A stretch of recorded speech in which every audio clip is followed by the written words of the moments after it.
Hello everyone, I hope you have a great and amazing day. Welcome to Bright Beginnings. Today in this lesson we are going to be learning about solids, liquids and gases. Let's get started.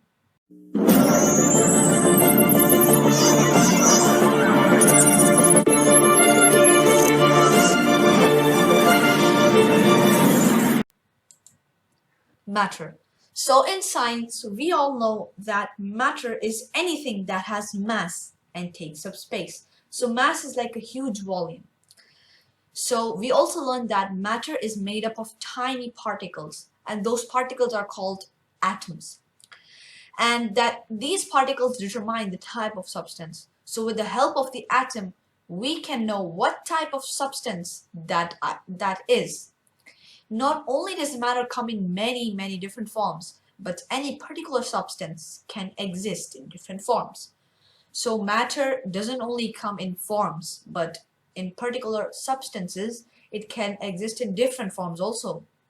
For example, here's an example. If you place water in freezer, it turns to ice. So now water is in liquid form, and when you place it in the freezer, it turns into ice. It looks different because there is a change in the appearance. But the question is it still the same substance? Has the type of particle changed? If you answered that the type of particle hasn't changed, so has the type of particle changed? If you say that's false, then therefore it is still the same substance. You are correct. But if the type of particle hasn't changed, so the particle is still the same, but the appearance has changed, then how can we explain the appearance change? Well, it has to do with the particles are doing. During this unit, we will explore the different states of matter. So we're going to be learning 3 types of matter, as well as the changes between them. We are going to explain these observations using what is known as the particle model. States of matter. So previously, we learned pure substances. You may recall that a pure substance is something that is made up of only one type of particle. So maybe there is a particle, okay? So a pure substance will only contain that single particle, nothing else. That is a pure substance. Most pure substances can exist in 3 states. So pure substances can exist in 3 states that are solid, liquid, and gas. This is probably easiest to visualize using water as an example. Water is particularly special because it exists in all 3 states in different parts of the earth. So water is a very important example, and it is really special because in all of the 3 states, water is always there. In most places, it is a liquid, for example, in rivers, oceans, and when it rains. So water is basically everywhere on earth. So in most places, basically water is mostly in liquid form, in rivers, oceans, and sea, and anything else in liquid form. At the north and south poles and in many mountainous regions, it exists as a solid, which we call ice. So water is actually on the Arctic side of the earth. There is a lot of water, but it is frozen, it is ice. That is a solid. This state goes to a solid. Perhaps less obviously, it also exists all around the earth. In the air, here it is a gas known as a water vapor. So it's very rare in the earth as a gas form. We also call it as a water vapor. We cannot see water vapor because it is invisible, but we can often feel its effects, especially in humid areas like tropics, where we might describe the area as feeling humid, sticky, or muggy. Okay, so there are types of temperatures in which we can also feel these water vapors, but we cannot see them because they're invisible. So what is humidity when it comes to a mine?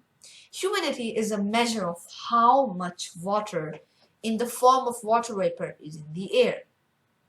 Like water, so humidity is a measure of how much water is in the form of water vapor.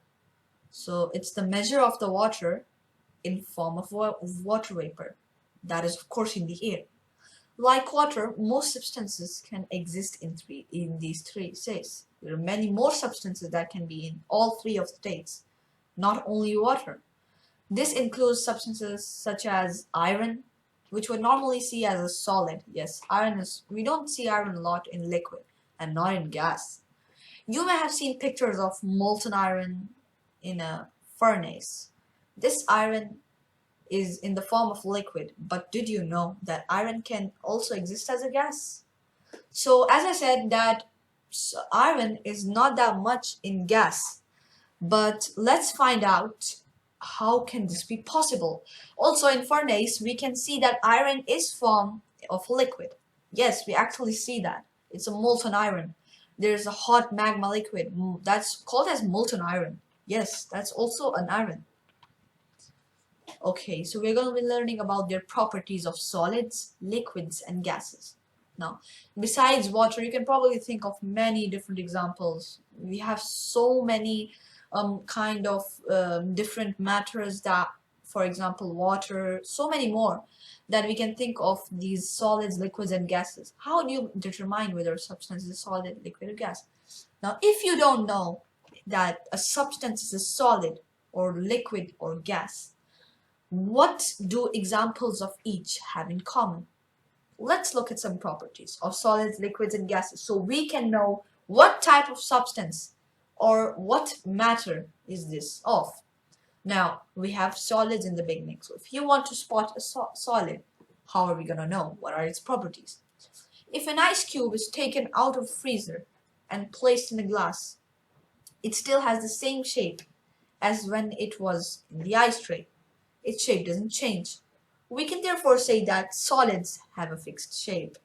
So basically, if you take out an ice cube from a freezer, it's gonna be in a solid form. It's gonna be on a well, same shape, because if you take it out of the freezer, note its shape, and when you place it in a glass, it will still have the same shape as it was out of the ice tray. Its shape does not change.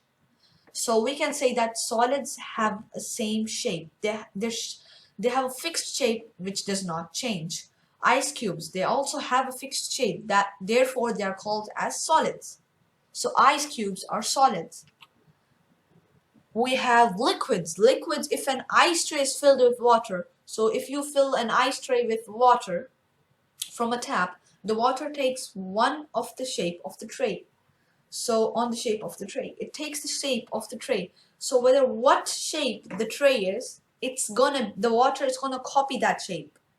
If the water is then poured from the tray to a glass, it takes the shape of the glass. So the shape of liquids, we are discussing the property of shapes right now in all three states. So the shape of solid, I said, it's always the same. It does not change. But in liquid, it depends on the volume. It depends on the container. So if the container is shaped like a heart, then the water is going to be poured in it as a heart. Then it takes the shape of different containers. So we can say therefore that liquids have a variable shape. It depends on what type of container you're using. What about gases? Although we can't see water vapor or most other gases, we can determine their shape. For example, we can't see gases. Of course, we cannot see gases, they're invisible. But we can determine their shape. For example, if a balloon is filled with helium gas, another example, the type of gas that makes balloon rise into air. Yeah, so if you don't know, balloons use helium gas. So when you leave the balloon from your hand, it goes into the sky, it rises into the air. This gas is helium. The gas takes on the shape of the balloon, which might be round, sausage-shaped, or heart-shaped. We can therefore say that gases also have a variable shape. Just like liquids, gases can also keep the shape of the container. Yes. Volume and compressibility. This is another property of all. Now, volume refers to the amount of space something occupies. So, for example, a volume, like there's half cup of water. So the half cup of water means the volume. It is how much space is something occupying, how much space is it taking. What is compressibility? Compressibility refers to whether a substance can be forced to occupy a smaller volume. So compressibility is under pressure you make something fit into small by compressing it, compacting it. So this means that whether a substance can be forced to occupy a smaller volume. Can a substance go inside something smaller? It's forced to do it. Is it possible? Now let's check if solids have that. Imagine if you could change the shape of solid by squishing it. Think of plasticine, for example. Regardless of what shape you made it and regardless of how hard you squished it, you could make the plasticine take up less space. Now, bricks. So they have a fixed volume. Now, you cannot squash bricks. If you squeeze bricks, do you think you can keep bricks in something smaller? No. So therefore we can say that solids have a fixed volume. You cannot compress them to take up less space for you. That's not possible. Liquids.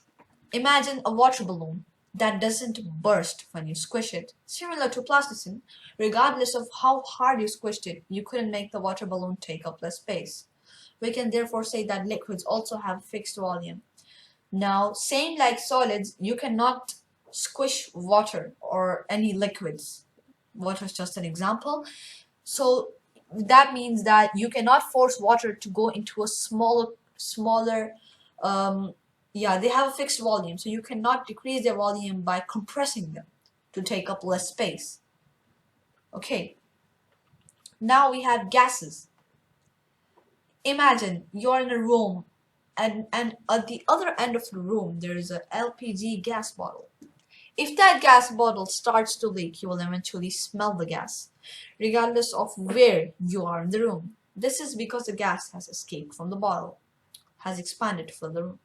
Now, in your room, over us, around us, there are many gas particles. Just like that, gases can be compressed. So you can keep gases in smaller containers or smaller volumes. You can do that, and then if there's leakage in that container, the gas comes out. It spreads around, meaning that the gas can be compressed to take up less space. So we can say therefore that gases have a variable volume. Scuba tanks, for example, they contain compressed air which allows divers to breathe underwater. Oxygen, now they have compressed oxygen into a container for us to use underwater. Now we are learning about density. So density refers to how heavy something is relative to its size.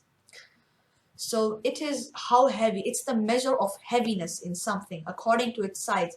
So the density measures the weight of the object according to its size. So let's give an example. Imagine a block of concrete, which is a solid, and a bucket of water, which is a liquid, and a balloon, representing the gas inside the balloon. They're all the same size volume. The block of concrete and bucket of water, that would be quite heavy, but the balloon would be very light. Now, of course, they all have the same size. Now, you somehow manage to make them same size. The block of concrete and bucket of water would be quite heavy. The concrete block and the bucket of water would be heavy, but the balloon would be very light. So this is because of the density. This is the measure. So solids have a high density. They are very heavy. Solids can have different densities, but they are generally heavy or very heavy. So solids density is that they are very heavy or heavy. For example, metals are much denser than ice. A block of iron, the same size as a block of ice, would be almost 8 times heavier. See, the density measures something according to its size. So if you have ice and you have a block of concrete, they both are the same exact size, but the block of iron is heavier. This is because of the density. Some of you might be thinking, what about styrofoam?